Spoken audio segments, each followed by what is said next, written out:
Welcome to The Explainer. Today, we're going to tackle a real mystery. How can a nation that's prosperous, that's advanced, find itself in a crisis so deep that people are actually calling it national suicide? It's a story about numbers, choices, and the incredible power of an invisible belief. All right, let's get right into it. We're talking about a shocking demographic collapse that's happening as we speak in South Korea. But here's the twist. We're going to trace it all the way back to a source you might not expect. It's not about a lack of money. It's not some failed government program. It's a problem of the mind. It's an idea. So let's start with a number, 0.72. That is the current fertility rate in South Korea. And to be clear, that's the lowest in the entire world. I mean, to put that into perspective for you, during a brutal war, Ukraine's fertility rate was 0.7. South Korea is basically at a wartime birth rate, but in peacetime. It's staggering. Okay, now for another number, 2.1. This is what's called the replacement rate. It's the number of kids per woman that a country needs just to keep its population from shrinking. South Korea? They're not even halfway there. Not even close. And then there's this number, 1.3. This is what demographers call the point of no return.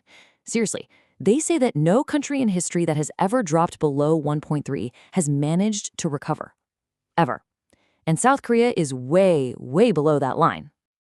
So what does this all mean? Well, the crucial point here is that this isn't some far-off problem for future generations to worry about. It's happening right now.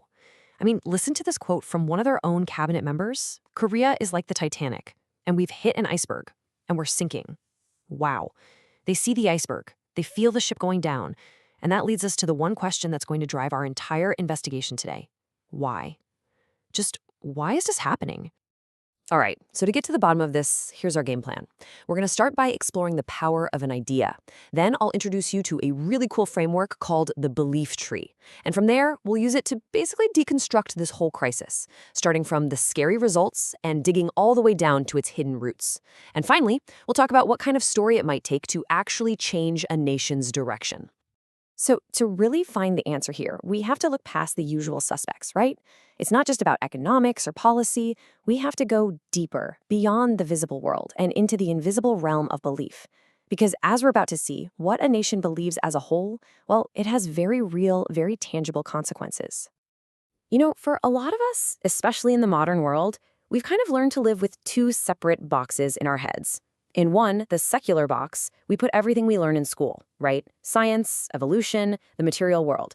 That's the box we use Monday to Friday at work in our public lives. And then there's the religious box. That's for Sundays. That's for faith, for God, for our private spiritual life. The thing is, we jump back and forth between these two, and we often don't even realize how much they contradict each other, or how that secular box ends up shaping, well, pretty much our entire culture. Let me tell you a quick story that perfectly illustrates just how powerful our inner beliefs can be. Sometimes they're even more powerful than our physical surroundings. This story takes us to a small, beautiful, but isolated mountain village in the Dominican Republic. Okay, so picture this valley. It's basically a paradise.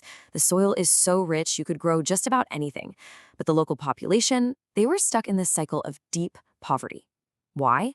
Because their core belief was fatalism. They'd say, we were born poor, our parents were poor, so we will die poor. There's nothing to be done. But then, a group of Japanese immigrants shows up after World War II. They have nothing, literally nothing. And within just 2 years, they're prospering. The only difference, it wasn't money or land, it was their belief system, summed up in this one Japanese word, gambare. It means to overcome, to strive, to never, ever give up. I mean, think about that. It's such a powerful insight. You've got two groups of people in the exact same environment, with the exact same resources or lack thereof, and yet their outcomes are worlds apart. The deciding factor wasn't something external, it was all internal. It was their mindset.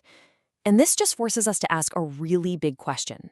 What if the root of a nation's biggest problems isn't a lack of money, but a problem of the mind, a broken belief? Okay, so if we agree that ideas are that powerful, how do we actually trace their impact on an entire culture? Well, let's turn to a simple but honestly incredibly effective framework that helps us see how this all works. It's called the belief tree. So you can picture an entire culture as a giant tree. Down at the bottom, buried underground where you can't see them, are the roots. This is the culture's worldview, its most basic beliefs about what's real and what's true. Now, these roots, they feed the trunk. The trunk represents a society's values and principles, what it decides is important. That trunk then supports all the branches, and these are the visible things, the behaviors, the choices people make every day based on those values. And finally, all those branches produce the fruit, and that's the end result, right? The tangible consequences and outcomes we see all around us in society.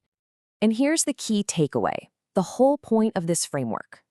Ideas have consequences. The invisible roots always determine the visible fruit. You can't just fix a tree that's producing bad fruit by taping new, better fruit onto the branches. It doesn't work. You have to go down and figure out what's wrong with the roots. All right, now let's take this belief tree framework and use it to investigate the crisis in South Korea. But we're going to do something interesting. We're going to work backwards. We're going to start with the terrifying fruit that everyone can see, and we're going to peel back the layers one by one until we expose the hidden roots. So first up, the fruit. And we've already seen it. It's pretty bitter. We're talking about a nation in what's being called a death spiral, a fertility rate of 0.72. Schools are literally closing their doors because there are no kids to fill them.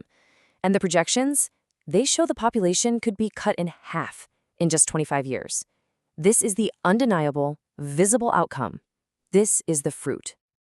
Okay, so given that fruit, the next logical question is, what are the branches? What specific observable behaviors and choices are actually producing this result? What are people doing, or maybe what are they not doing, that leads to this kind of demographic collapse? And when we look, it's pretty clear. We see a whole set of common behaviors. You have a huge chunk of the population just choosing not to get married at all. And then, among those who do get married, many are choosing not to have children. People are prioritizing their careers and promotions way ahead of starting a family. There's this culture of dating, but without the commitment or responsibility of marriage. The media is constantly promoting the benefits of living alone. It's all about individual self-development, personal time, and a real hesitation to make the kinds of sacrifices that raising kids requires. Okay, so those are the behaviors. But here's where it gets really interesting. Let's dig one level deeper. Why are these behaviors so common? What does the society seem to value the most? What are the principles guiding all these choices? We're now looking for the trunk of the tree. And what we find is a very powerful, very clear set of cultural values. First, there's radical individualism, the idea that I am the center of my own universe, my career, my happiness, my satisfaction comes first, before family, before community. Then you have materialism. Success is defined by what you have, money, status, possessions, things you can count. Then, self-gratification. The ultimate goal in life is personal enjoyment and a comfortable life, which makes self-sacrifice look like a bad thing, something to be avoided. And finally, being totally present-focused. It's all about the here and now, with very little thought or concern for the next generation or the future. So, we've seen the fruit, the branches that produce it, and the trunk that supports them. Now it's time for the final, and honestly, the most difficult step: exposing the invisible roots.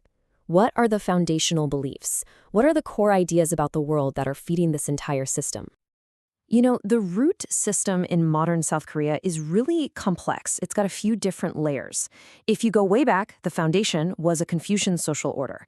Then Christianity came in, but it was often taught as what you might call a salvation-only gospel. It was like a personal fire insurance policy to get you to heaven, but it wasn't really a worldview for transforming culture here on Earth. And as the influence of both of those ideas started to fade, a new and really potent mix of modern worldviews rushed in to fill that vacuum: materialism, humanism, and postmodernism. And this, right here, brings us to the absolute core of the issue. The root isn't just one single bad idea. It's this tangled mess. You've got materialism, which says the physical world is all there is, the worship of money, really. You've got humanism, which basically says, I am the center of my universe. I am my own God.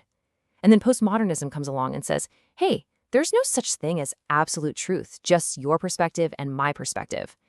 And running underneath all of that, you have this incomplete version of the gospel that kept faith locked away in that religious box for Sundays. It left the rest of culture, work, family, society, wide open to be shaped by these other powerful and, as we can see, ultimately destructive ideas. Okay, so if the whole problem is rooted in a broken story, a story that's literally leading to death, then the only possible solution has to be a better story, a truer story, a more complete story. See, for a long time, the dominant story that was told started in Genesis chapter 3 with the fall of man. And when you start there, the focus gets really narrow. It's all about my personal sin and my personal salvation so I can get to heaven. That's what leads to that two-box thinking, a faith that's disconnected from real life. But the complete story, the true story, doesn't start there. It starts back in Genesis chapter 1. It starts with a good God who created a good world and gave us a purpose right here within it, to be fruitful, to multiply, to fill the earth, and to take care of his creation. That is an integrated faith. That's a story big enough to shape not just one person, but an entire culture. And this is why just throwing money at the problem can't fix it. Government programs that pay people to have babies, that's like trying to tape new fruit onto a dying tree. It misses the point completely. This is a crisis of belief. It's a crisis of story, and it can only be healed by replacing that story of self and materialism and death with a much bigger, much better story of purpose and creation and life. So this whole deep dive into one nation's crisis, it leaves us with one last pretty provocative question. And it's not just for South Korea, it's for every single one of us. That belief tree model, it doesn't just apply to entire cultures. It applies to you. So I challenge you to take a hard look. What are the fruits in your own life, in your family, in your work? And then ask the tough question, what invisible roots, what deep-seated beliefs about the world are truly feeding them? Because at the end of the day, what you see in your life is a direct result of what you truly believe.